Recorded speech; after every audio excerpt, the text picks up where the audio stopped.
How can I loop through all the entries in an array using JavaScript, TL? Doctor, your best bets are usually a for of loop is2015 plus only. Spec, MDN, simple and async friendly for ES5 plus only. Spec, MDN or its relatives some and such, not async friendly, but see details are simple. Old-fashioned. For loop, async friendly rarely foreign with safeguards. For async friendly some quick don't use foreign unless you use it with safeguards or are at least aware of why it might bite you. Don't use map if you're not using its return value. There's sadly someone out there teaching map. Spec, MDN as though it were for, but as I write on my blog, that's not what it's for. If you aren't using the array it creates, don't use map. Don't use for if the callback does asynchronous work and you want the for to wait until that work is done, because it won't. But there's lots more to explore. Read on. JavaScript has powerful semantics for looping through arrays and array-like objects. I've split the answer into two parts: options for genuine arrays and options for things that are just array-like, such as the arguments object, other iterable objects is2015 plus, DOM collections, and so on. Okay, let's look at our options. For actual arrays you have 5 options to support it. Basically forever, another added by ECMAScript 5 ES5, and to more added in ECMAScript 2015 ES2015, aka ES6, use for of use an iterator implicitly ES2015 plus use for hand related ES5 plus. Use a simple for loop use for incorrectly use an iterator explicitly ES2015 plus. You can see those old specs here, ES5, ES2015, but both have been superseded. The current editor's draft is always here. Details. 1. Use for of use an iterator implicitly ES2015 plus, ES2015 added iterators and iterables to JavaScript. Arrays are iterable, so are strings, maps, and sets, as well as DOM collections and lists. As you'll see later, iterable objects provide iterators for their values. The new for of statement loops through the values returned by an iterator. It doesn't get simpler than that. Under the covers, that gets an iterator from the array and loops through the values the iterator returns. The iterator provided by arrays provides the values of the array elements in order beginning to end. Notice how element is scoped to each loop iteration. Trying to use element after the end of the loop would fail because it doesn't exist outside the loop body. In theory, a for of loop involves several function calls, one to get the iterator, then one to get each value from it. Even when that's true, it's nothing to worry about. Function calls are very cheap in modern JavaScript engines. It bothered me for below until I looked into it. Details.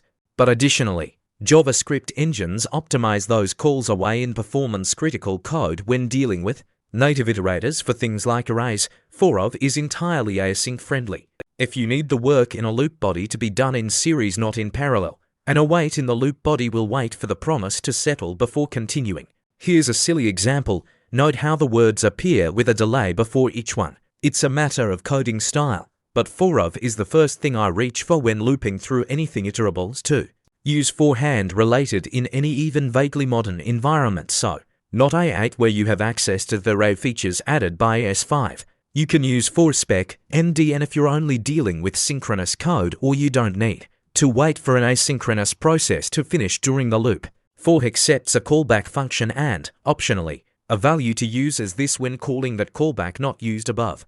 The callback is called for each element in the array in order, skipping non-existent elements in sparse arrays.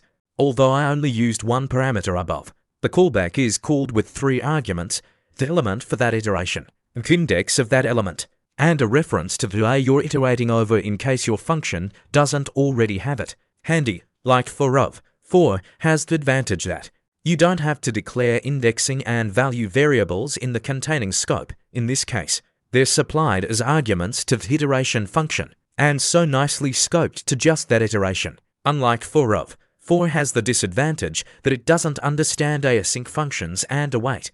If you use an async function as the callback, for does not wait for that function's promise to settle before continuing. Here's the async example from for of using for instead. Notice how there's an initial delay, but then all the text appears right away instead of waiting. For is the loop through them all function, but ES5 defines several other useful work your way through the array and do things. Functions, including every spec, MDN, stops looping the first time the callback returns a falsy value. Some spec MDN stops looping the first time the callback returns a truthy value filter. Spec MDN creates a new array including elements where the callback returns a truthy value, omitting the ones where it doesn't map. Spec MDN creates a new array from the values returned by the callback. Reduce spec MDN builds up a value by repeatedly calling the callback, passing in previous values. See the spec for the details. Reducerite spec MDN like reduce, but works in descending rather than ascending order as with for. If you use an async function as your callback, none of those waits for the function's promise to settle. That means using an async function callback is never appropriate with every, some, and filter, since they will treat the returned promise as though it were a truthy value. They don't wait for the promise to settle and then use the fulfillment value. Using an async function callback is often appropriate with map if the goal is to turn an array of something into an array of promises, perhaps for passing to one of the promise combinator functions promise.all, promise.race, promise, all settled, or promise.any. Using an async function callback is rarely appropriate with reduce or reducerite because again the callback will always return a promise. But there is an idiom of building a chain of promises from an array that uses reduce. Const promise equals array.reduce p, element equals greater than p dot then asterisk, something using element asterisk. But usually in those cases a for of or for loop in an async function will be clearer and easier to debug. 3. Use a simple for loop. Sometimes the old ways are the best. If the length of the array won't change during the loop, and it's in highly performance-sensitive code, a slightly more complicated version grabbing the length up front might be a tiny bit faster, and or counting backward. But with modern JavaScript engines, it's rare you need to eke out that last bit of juice. Before S2015, the loop variable had to exist in the containing scope, because var only has function-level scope, not block-level scope. But as you saw in the examples above, you can use let within the for to scope the variables to just the loop. And when you do that, this index variable is recreated for each loop iteration, meaning closures created in the loop body keep a reference to the index for that specific iteration, which solves the called closures in loops problem. In the above, you get index is 0 if you click the first and index is 4 if you click the last. This does not work if you use var instead of let. You'd always see index is 5, like for of. For loops work well in async functions. Here's the earlier example using a for loop. For. Use for incorrectly. For isn't for looping through arrays. It's for looping through the names of an object's properties. It does often seem to work for looping through arrays as a byproduct of the fact that arrays are objects, but it doesn't just loop through array indexes. It loops through all enumerable properties of the object, including inherited ones. It also used to be that the order wasn't specified. It is now details in this other answer. But even though the order is specified now, the rules are complex. There are exceptions, and relying on the order is not best practice. The only real use cases for on an array are it's a sparse array with massive gaps in it, or you're using non-element properties on the row object and you want to include them in the loop. Looking only at that first example, you can use for to visit those sparse array elements if you use appropriate safeguards. Note, the 3 checks that the object has its own property by that name, not one it inherits from its prototype. This check is also often written as a has own property name, but ES2022 adds object.has own, which can be more reliable, and that the name is all decimal digits, e.g., normal string form, not scientific notation, and that the name's value when coerced to a number is equals EC minus 2, which is for billion to 194,967,294. Where does that number come from? It's part of the definition of an array index in the specification. Other numbers, non-integers, negative numbers, numbers greater than 232 are not array indexes. The reason it's EC22 is that makes the greatest index value 1 lower than 232 to 1, which is the maximum value an array's length can have. E.g., an array's length fits in a 32-bit unsigned integer, although with that said, most code only does the has own property check. You wouldn't do that in inline code, of course. You'd write a utility function, perhaps, like for. For works well in asynchronous functions if the work within it needs to be done in series. 5. Use an iterator explicitly. ES2015+. for of uses an iterator implicitly, doing all the scut work for you. Sometimes, you might want to use an iterator explicitly. It looks like this. An iterator is an object matching to iterator definition in the specification. Its next method returns a new result object each time you call it. The result object has a property, done, telling us whether it's done, and a property value with the value for that iteration. Done is optional if it would be false. Value is optional if it would be undefined. What you get for value varies depending on the iterator. On arrays, the default iterator provides the value of each array element A, B, and C in the example earlier. Arrays also have three other methods that return iterators. Values. This is an alias for the symbol iterator method that returns the default iterator. Keys. Returns an iterator that provides each key index into array. In the example above, it would provide 0, then 1, then 2 as numbers, not strings.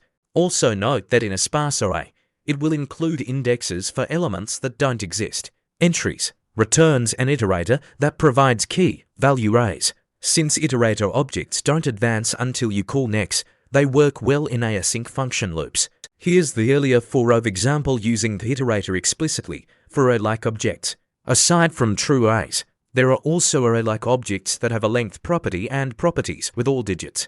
Names, nodalist instances, from collection instances, the arguments object, etc. How do we loop through their contents? Use most of the options above, at least some, and possibly most, or even all, of the array approaches above apply equally well to array-like objects. Use for of. Use an iterator implicitly ES2015+. For of uses the iterator provided by the object if any. That includes host-provided objects like DOM collections and lists. For instance, from collection instances from getElements Pixie methods and nodalists instances from querySelector. Both support iteration. This is defined quite subtly by HTML and DOM specifications. Basically, any object with length and indexed access is automatically iterable. It doesn't have to be marked iterable. That is used only for collections that, in addition to being iterable, support for values, keys, and entries methods. Nodalist does, collection doesn't, but both are iterable. Here's an example of looping through div elements. Use for hand-related ES5 plus the various functions on array prototype are intentionally generic and can be used on array-like objects via function #callSpec MDN or function #applySpec MDN.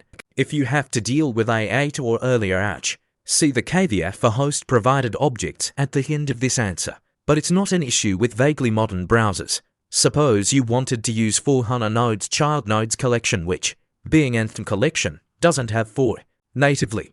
You'd do this. Note though, that you could just use for of on node.child nodes.